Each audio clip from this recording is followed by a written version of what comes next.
Electoral bond को लेकर आज का दिन काफी अहम है। कल सुप्रीम कोर्ट ने बॉन्ड की खरीद और बिक्री से जुड़ी जानकारी उपलब्ध कराने के लिए स्टेट बैंक ऑफ इंडिया को 3.5 महीने से भी अधिक वक्त देने से इनकार कर दिया।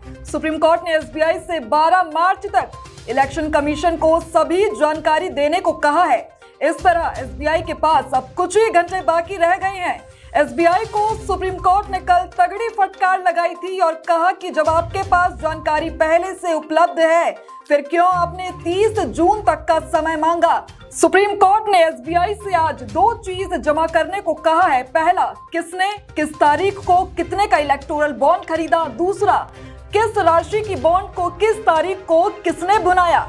सुप्रीम कोर्ट ने पिछले महीने की 15 तारीख को चुनावी पारदर्शिता का हवाला देकर लाई गई मोदी सरकार की इस महत्वाकांक्षी स्कीम को असंवैधानिक करार दिया था। इसके बाद अदालत ने एसबीआई से 12 अप्रैल के बाद खरीदे और भुनाए गए बॉन्ड्स की जानकारी चुनाव आयोग को देने की बात कही थी। जानकारी 6 मार्च तक उपलब्ध करा देनी थी, मगर एसबीआई ने ऐसा नहीं किया और कहा कि ये मुश्किल काम है, उसे वक्त चाहिए। लेकिन सुप्रीम कोर्ट में एसबीआई की ये दलील काम नहीं आई।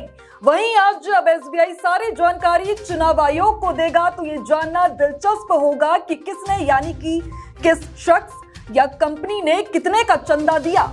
इलेक्टोरल बॉन्ड स्कीम को 3 लोगों ने चुनौती दी थी। पहला, चुनावी पारदर्शिता को लेकर काम करने वाली एडीआर यानी कि एसोसिएशन फॉर डेमोक्रेटिक रिफॉर्म्स, दूसरा सीपीआईएम और तीसरा कांग्रेस नेता जया ठाकुर ने।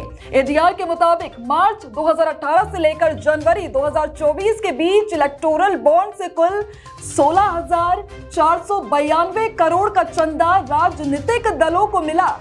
12 अप्रैल 2019 के बाद के चंदे की जानकारी स्टेट बैंक को देनी है। वित्त वर्ष 2017 से लेकर 2021 के बीच के आंकड़ों पर अगर नजर डालें तो इस दौरान इलेक्टोरल बॉन्ड के जरिए कुल करीब 9,188 करोड़ रुपए का चंदा राजनीतिक दलों को मिला। ये चंदा 7 राष्ट्रीय पार्टी और 24 क्षेत्रीय दलों के हिस्से में आया। इन 5 सालों में चुनावी बॉन्ड से बीजेपी को 5,272 करोड़, कांग्रेस को इसी दौरान 952 करोड़ रुपए हासिल हुए, जबकि बाकी के बचे लगभग 3,000 करोड़ रुपए में 29 राजनीतिक दलों को मिलने वाला चंदा था।